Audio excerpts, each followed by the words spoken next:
Guys, it's Lori. Welcome back to my channel, or welcome if you are new here. If you're new here, I'd love it if you take just a second to hit that subscribe button and the notification bell so that you're notified when I upload new videos. You guys are probably wondering what I'm doing in my kitchen. Clearly, this is not my normal filming spot. You are in my messy, tiny kitchen, but I am going to be doing a first look, a review, comparison of the Sprinkles Cupcake liners here from the Fab Fit Fun box. I won one of the contests in the forum. Well, it wasn't one of the contests, it was the contest in the forum. I was one of the winners, that's what I'm trying to say. And they originally were gonna have us do some sort of promo for a spring item early, and then something, I don't know, like they changed their minds. They shut down the warehouse for inventory and it just wasn't going to work.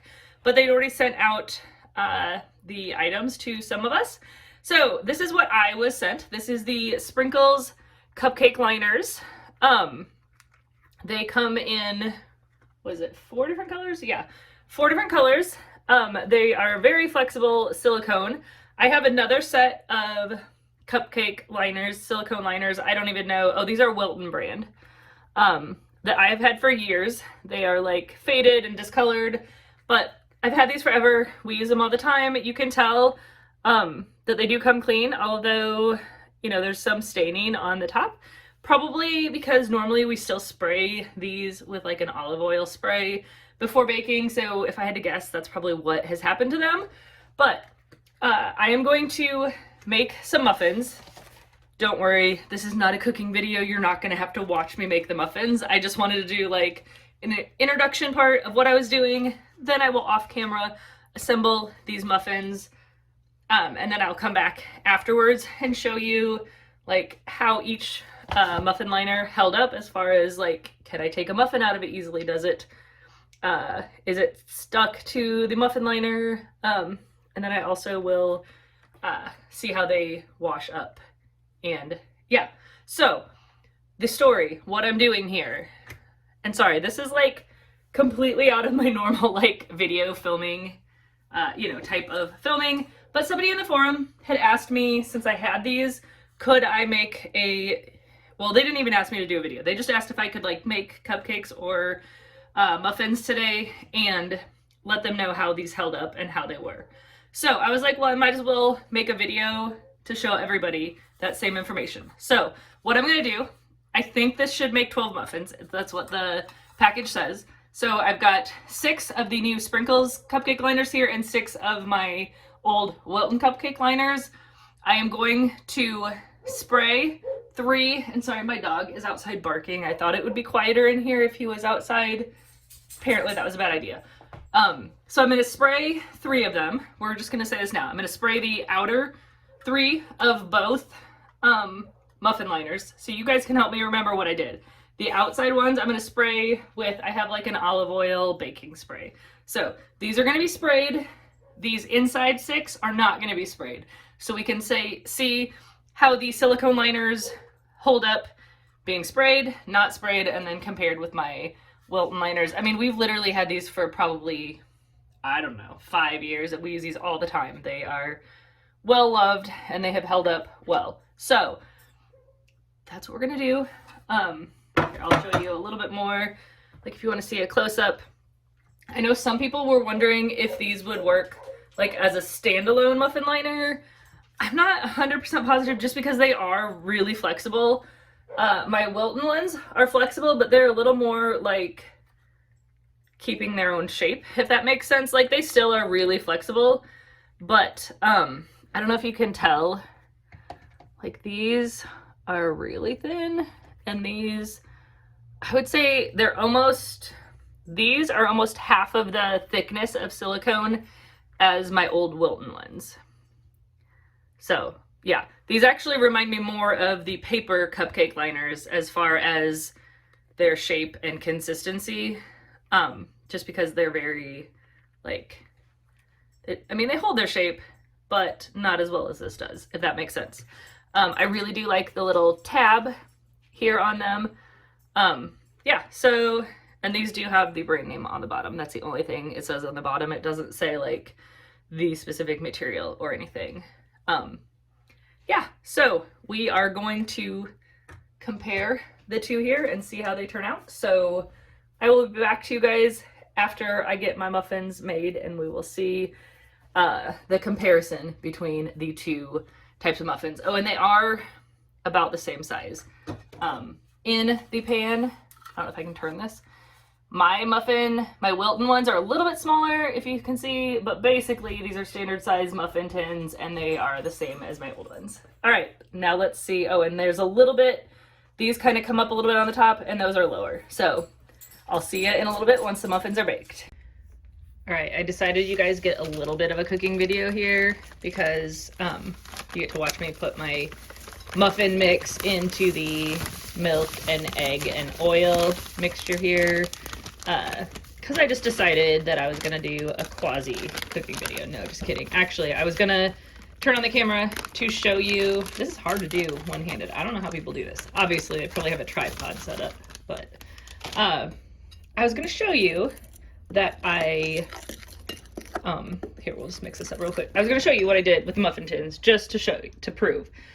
These are sprayed, not sprayed, not sprayed, and sprayed. So the outer sets are all sprayed, the inner sets are not sprayed. Yeah, so I wanted to turn the camera on to show you that, but then I decided, you know what, they can see a little bit of mixing and stirring here. All right, I'm gonna get these mixed up all the way into my muffin tins, and I'm gonna get them in my oven, and then I will be back to show you the results.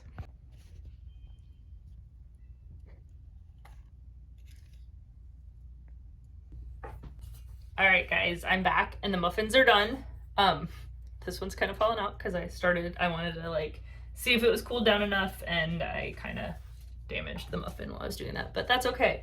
All right, so we are gonna start with, this is one of the Sprinkles cupcake ones that was sprayed. We're gonna see how well it comes out of the cupcake liner here.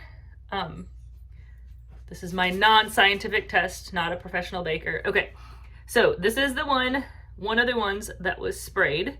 There's a little bit of, you know, muffin residue in there, but, you know, that doesn't bother me. It came out pretty nicely.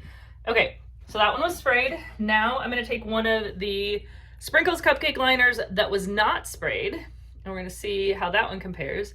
Okay, I can already see it's like starting to stick a little bit on the bottom.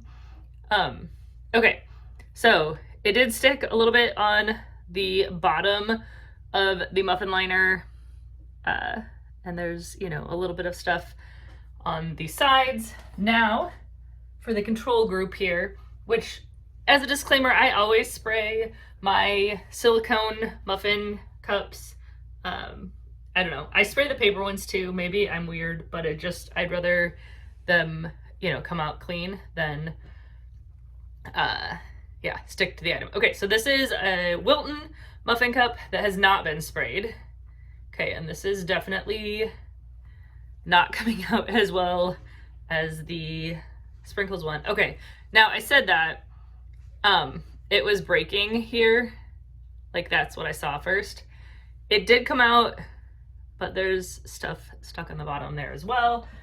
And now the second control, this is the Wilton cupcake liner that was sprayed. And that one came like right out, no issues whatsoever.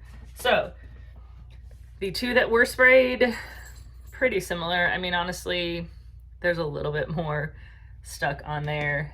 And then the Wilton one that was not sprayed versus the Sprinkles one that was not sprayed, I don't know. I mean, I don't think that there's really a noticeable enough difference to really, you know, say one way or the other. So I am going to just really quickly wash one of these up and see how well it washes, and I'll get right back to you and let you know that. Okay, so I didn't actually end up washing these. I just started running it underwater. Obviously would wash these, will wash these. I just wanted to tell you though, I like started running them underwater and the stuff just like came right off. There was nothing at all stuck to these. Like I just turned on the faucet and just kind of like rubbed my fingers on it and the stuff all came off perfectly. So they look brand new. And then I did the same thing to these, my Wilton ones. Not that that matters because they were already like stained, but everything came off of them as well. So those are my non-scientific, non-whatever, non-food blogger opinions. I think these are great. I really like them. I'm glad that I got them from Fab Fit Fun. I would have picked them in my box for sure because I am a sucker for things like this. I love getting useful kitchen items that I would purchase anyways, but included in my box. So I highly recommend these. I think they're great. Obviously not as sturdy as my Wilton ones, but I mean, these would work if you, because I know some people were wanting to use these in like lunch boxes. You could easily like put crackers in here or grapes or something small and it would hold up for that. I just don't know that I would bake in them on their own, but I honestly wouldn't bake in these on their own either. I would put them in my muffin pan. So that's my thoughts. Let me know down below if you have any questions. Are you picking these liners in your box? And did my non-food vlogger video help your decision at all? So that's it. Thanks for watching, guys, and have a great day.